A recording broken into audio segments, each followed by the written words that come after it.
There on YouTube to the first ever episode of the Dropkick. I am your host, Jason Pope. And I'm Jimmy Durango. And we first and foremost want to give a shout out to our colleagues over at Chairshot Reality on WrestleZone.com, Josh Eisenberg, Justin LeVar. Thank you for giving us the idea for the premise of our show. And also, I want to give a shout out to the ECWA and the TWA. Co-owned by Mike Tartaglia and Joe Zanoli. Two bosses that have given us a chance to be behind the scenes and see what it's like to run a show. We also want to give a shout out to Jim Kettner. First and foremost, he was our boss beforehand. Thank you, Jim, for everything you've given us. Now, what kind of stuff are we going to cover on the show? We're going to talk about backstage stuff. Backstage politics, gimmicks, storylines, anything you want us to talk about, we will talk about on the show. You just send us something, you just drop us a line, and we'll talk about it. Our email is the Dropkick302@yahoo.com. It'll be down at the bottom of your screen, just for you guys, just in case you didn't hear it right there. We also urge you to check out ECWAProWrestling.com and TWAProWrestling.com for all info. If you're in the Newark, Delaware region, that's where we're from. A little bit back about us a little bit.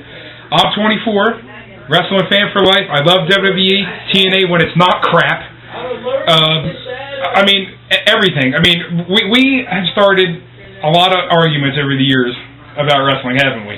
Yeah. I'm 23. I remember the Monday Night War, watching WCW and WWF. The glory days. The glory days. It's not the same anymore without those two competing. What we're stuck with now is a bunch of 50-year-old guys running around. We'll get into all this stuff over the course of episodes, and you guys watch TNA on Spike TV every week. You see what I'm talking about. Garbage. Just to throw this in there a little bit, Kevin Nash is, 50? And the guy is ripped. Steroids. Hello, somebody test the man. TNA needs to get that in place. Steroids. We're almost in better shape than half the guys that are still wrestling in TNA, and that's saying something.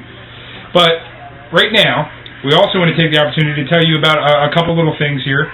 We're going to have a couple segments that you will be able to enjoy. We have Backstage Banner, where we talk about behind-the-scenes info that a lot of you actually probably don't know about. We have Storyline Scramble, which we'll talk about storylines going on Raw, SmackDown, TNA, or anything like that. And we also have a couple other segments that are a little bit of a surprise for you, where we each give our own little rant and raves about one thing about wrestling that we probably, feeling pretty bad about. I can think of a couple things off the top of my head you guys will be hearing about later that I think you all will like. And also, we're going to be talking about people's gimmicks. You don't hear people talking about gimmicks much, but there are some gimmicks that are totally crap. But we'll get into that into a later segment. Crap.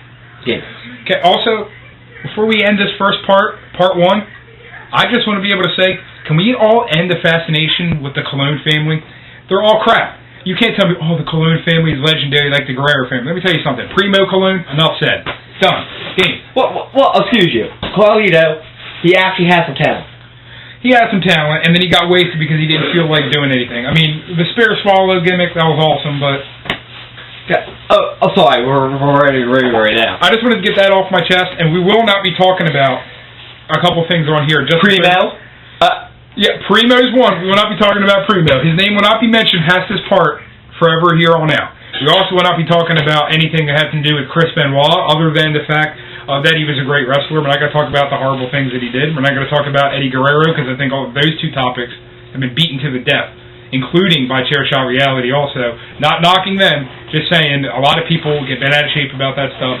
No, we're not going to play any games with that. What we will talk about is how funny it is that the Von Erichs have all killed themselves. I think that's pretty funny. Okay, not all of them. We still got Lacey Von Erich. Enough said about that. She is our official Dropkick diva, if you would. If we ever have a Dropkick diva, we're somehow going to kidnap her and probably get her on the show. And probably get arrested at the same time. But anyway... But we will get her on the show here for you. Okay, to end this first part, before we start part 2, where we start Backstage Banner, we just want to say thank you for tuning in. Remember, the email, the dropkick302@yahoo.com, will be at the bottom of your screen. Leave comments down there, too, and remember to email us with any ideas that you want to see on the show. And make sure you rate our videos. We need honest opinions on how good we are doing and what we can do to improve. Yeah, that is very true. We've had problems with that in the past. And one last little plug, J&J Connection on YouTube. It's our alternate email account where we just goof off like normal guys, like the rest of you sad sacks living out there in YouTube land. So, in conclusion, part 2 coming up on The Dropkick.